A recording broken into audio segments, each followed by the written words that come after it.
చేయబడిన పాత నిబంధన పాఠము యెషయా రాసిన గ్రంథము 53వ అధ్యాయము 1 నుంచి 10 వచనాలు చదువుతున్నాము. మేము తెలియజేసిన సమాచారము ఎవడ నమ్మెను? యెహోవా బాహువు ఎవరికి బయలుపరచబడెను? లేత మొక్కవలెను, ఎండిన భూమిలో మొలిచిన మొక్కవలెను అతడు ఆయన ఎదుట పెరిగెను. అతనికి స్వరూపమైనను సొగసైనను లేదు. మనం అతన్ని చూసి అపేక్షించినట్లుగా అతని యందు స్వరూపము లేదు. అతడు తృణీకరింపబడిన వాడును, ఆయను మనుషుల వలన విసర్జింపబడిన వాడును, వ్యసనాక్రాంతుడుగాను వ్యాధి అనుభవించువాడుగాను మనుషులు చూడనల్లని వాడుగాను ఉండెను. అతడు తృణీకరింపబడిన వాడు గనుక మనము అతన్ని ఎన్నిక చేయకపోతిమి. నిశ్చయముగా అతడు మన రోగములను భరించెను, మన వ్యసనములను వహించెను.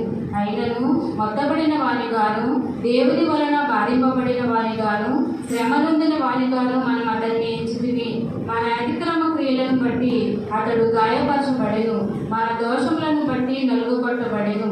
మన సమాధానార్థమైన శిక్ష అతని మీద పడెను. అతడు పొందిన దెబ్బల చేత మనకు స్వస్థత కలుగుచున్నది. మనమందరము గొర్రెల వలె త్రోవ తప్పిపోతుంది. మనలో ప్రతివాడును తనకిష్టమైన త్రోవకు తొలిగెను. యెహోవా మన అందరి దోషములను అతని మీద మోపెను. అతడు దౌర్జన్యము నొందెను, బాధింపబడినను అతడు నోరు తెరవలేదు. వలకు తేబడి గొర్రె పిల్లయు, బొచ్చు కత్తిరించు వారి ఎదుట గొర్రెయు మౌనంగా నుండినట్లు అతడు నోరు తెరవలేదు. అన్యాయపు తూర్పు నొందిన వాడే అతడు కొనుక్కోబడెను. అతడు నా జనుల అతిక్రమములను బట్టి మొత్తబడెను కదా. సజీవుల భూమిలో నుండి అతడు కొట్టివేయబడెను. అయినను అతని తరువారిలో ఈ సంగతి ఆలోచించిన వారెవరు?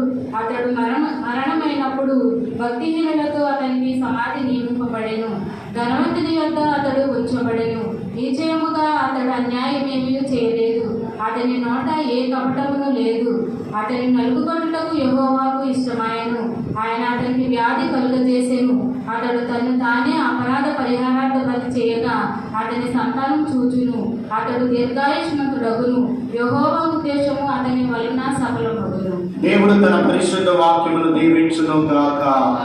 ఆమేన్.